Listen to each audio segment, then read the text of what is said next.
Hi friends, morning. நம்ம இன்றைக்கி என்ன பார்க்க போகிறோம்னா, பேங்க் நிஃப்டியில் 55,200 கால் அண்ட் புட் ஆப்ஷன் தான் பார்க்க போகிறோம்.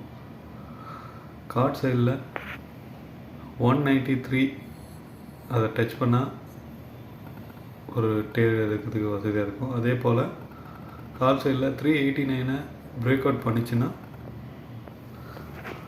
அதை ரீடெஸ்ட் எடுக்கும் போது ட்ரேட் எடுங்க. அதே போல் புட் சைடில் 180 அந்த இதை ரீடெஸ்ட் எடுக்கும் போது ட்ரேட் எடுங்க. 180 கீழே கேண்டில் க்ளோஸ் வச்சுச்சுன்னா ட்ரேடை க்ளோஸ் பண்ணிடுங்க. வெயிட் பண்ணுவோம் எது வரையும் போகுதுன்னு. புட் சைடு இன்றைக்கி மார்க்கெட் டவுன் சைடு தான் எக்ஸ்பெக்ட் பண்ண போகிறோம். ஏன்னா நிறைய ஜிஎஸ்டி இஷ்யூன்றதால நிறைய வேல்யூ கம்மி பண்ணியிருக்காங்க. ஸோ அதனால் இந்த வாட்டி புட் சைடு போகிறதுக்கு தான் வாய்ப்பு அதிகம் இருக்குது.